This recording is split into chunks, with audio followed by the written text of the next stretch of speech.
దూత media power of news. Welcome to దూత media. America అధ్యక్షుడు డొనాల్డ్ ట్రంప్ విదేశాంగ విధానాల వల్ల చైనా ముందుకు వెళ్లి అమెరికాను వెనక్కి నెట్టిందని డెమోక్రాట్లు ఆరోపిస్తున్నారు. ట్రంప్ 6 నెలల పాలనపై డెమోక్రాట్లు ఓ నివేదిక రిలీజ్ చేశారు. చైనాతో పోటీ పడే విషయంలో అమెరికా సత్తా తగ్గిపోయిందని విదేశాంగ శాఖలో సిబ్బందిని కుదించి Voice of America, Radio Free Asia, US Agency for Global Media, USAID వంటి సంస్థలను నీరసం చేశారని నివేదికలో విమర్శించారు. ఈ చర్యల వల్ల అమెరికా బలం, ప్రభావం బాగా తగ్గాయని చెప్పారు. ఈ నివేదిక ట్రంప్ విధానాలపై డెమోక్రాట్ల ఆందోళనలు స్పష్టం చేస్తోంది. ట్రంప్ అధ్యక్షుడిగా వచ్చాక అమెరికా మిత్ర దేశాల నాయకులు చైనాకు వెళ్లటం గమనార్హం. ఆస్ట్రేలియా ప్రధాని యాంటోనీ అల్బనీస్, భారత విదేశాంగ మంత్రి జైశంకర్ చైనా అధ్యక్షుడు జిన్పింగ్ తో సమావేశమయ్యారు. సింగపూర్, న్యూజిలాండ్, స్పెయిన్ ప్రధానులు, బ్రెజిల్ అధ్యక్షుడు కూడా చైనా వెళ్లారు. భారత ప్రధాని నరేంద్ర మోదీ కూడా త్వరలో చైనా వెళ్లనున్నారు.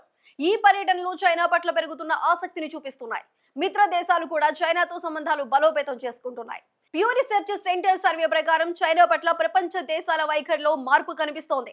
మెక్సికో, దక్షిణాఫ్రికా, తుర్కీ, కెన్యా, ఇండోనేషియా వంటి 15 దేశాల ప్రజలు చైనాకు సానుకూలంగా మారారు. గత ఏడాది 41% మంది చైనానే ప్రపంచంలో అగ్ర ఆర్థిక శక్తిగా చెప్పగా అమెరికాను 39% మంది ఎంచుకున్నారు. కెనడా, ఫ్రాన్స్, జర్మనీ, జపాన్, దక్షిణ కొరియా వంటి సంపన్న దేశాల్లో చైనా పట్ల సానుకూలత పెరిగింది. 2024లో 23% సానుకూలత ఉంటే గత ఏడాది అది 32%కి చేరింది. ట్రంప్ విధానాల వల్ల అమెరికా ప్రభావం తగ్గుతోందని డెమోక్రాట్ల నివేదిక చెబుతోంది. ప్రపంచ ఆరోగ్య సంస్థ, పారిస్ వాతావరణ ఒప్పందం వంటి అంతర్జాతీయ కార్యక్రమాల నుంచి ట్రంప్ వైదొలగటంతో ఆ గ్యాప్ ను చైనా భర్తీ చేస్తోంది. చైనా విదేశాలకు నిధులిస్తూ దౌత్య యత్నాలు పెంచుతోంది. ట్రంప్ వాణిజ్య భాగస్వాములపై సుంకాల యుద్ధం మొదలు పెట్టడం వల్ల అమెరికా కూటములు, ఆర్థిక భాగస్వాములు తగ్గిపోతున్నారు. మిత్ర దేశాలు కూడా చైనా వైపు మొగ్గుతున్నాయని నివేదిక ఆందోళన వ్యక్తం చేసింది. ప్యూ సెంటర్ సర్వేలో కేవలం 35% మంది మాత్రమే అమెరికా పట్ల సానుకూలంగా ఉన్నారు. 2024లో ఈ సంఖ్య 51%గా ఉంది. దక్షిణ కొరియా, జపాన్, ఆస్ట్రేలియాలో ఈ మార్పు గణనీయంగా కనిపిస్తోంది. ట్రంప్ పై విశ్వాసం 22%కి పడిపోగా జో బైడెన్ హయాంలో అది 53%గా ఉంది.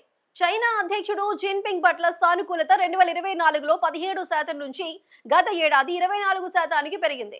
ట్రంప్ రేటింగ్ కూడా జిన్పింగ్ తో పోలిస్తే స్వల్పంగా తగ్గింది. ఈ సర్వే ట్రంప్ పాలనలో అమెరికా ప్రభావం మసకబారుతున్నట్లు చూపిస్తోంది.